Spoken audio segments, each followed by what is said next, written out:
Piré est une commune-village de 2200 habitants. C'est une commune périurbaine, donc très liée à Besançon vu la proximité. La commune de Piré a pour ambition un projet d'autoconsommation collective. On a eu dans nos premières réunions une vingtaine d'entreprises, une quarantaine d'habitants qui souhaitent porter eux-mêmes leur propre projet. C'est-à-dire que chaque acteur souhaite investir dans sa propre centrale sur son entreprise ou sur sa maison individuelle. Autoconsommer sur cette centrale et partager dans le collectif le surplus. Piré donc fait partie de cette dimension expérimentale avec cette volonté d'aller non seulement s'inspirer de ce qui se fait ailleurs, mais d'utiliser aussi des opérateurs tels que la Fruitière à énergie, qui est un agrégateur non seulement de solutions, mais aussi de mise en réseau de compétences. On s'est focalisé sur les habitants qui ont choisi de faire eux-mêmes leurs études et qui, pour le coup, avaient besoin d'apprendre à connaître ce métier-là et apprendre à se structurer entre eux pour pouvoir aller faire des études auprès de tous les habitants et habitantes de Piré. Nous avons eu une formation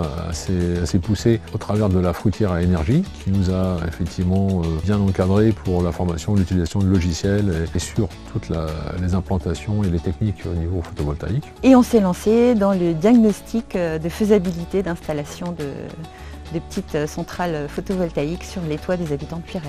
C'est sous l'impulsion de la mairie de Piré, on a été contactés à venir participer à une première soirée de sensibilisation et de présentation du projet.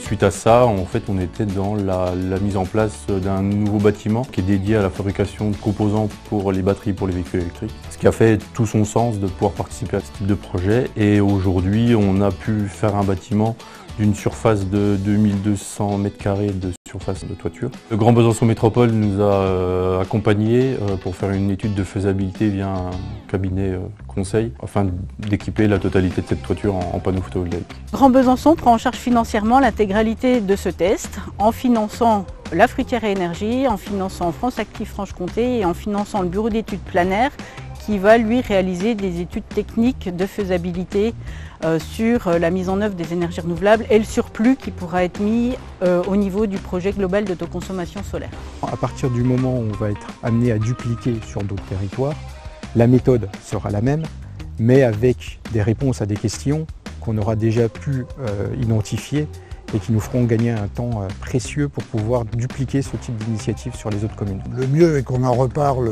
très bientôt, le 14 octobre, lors des assises communautaires. On aura le plaisir d'être parmi vous et d'échanger avec tous les collègues que ça intéresse.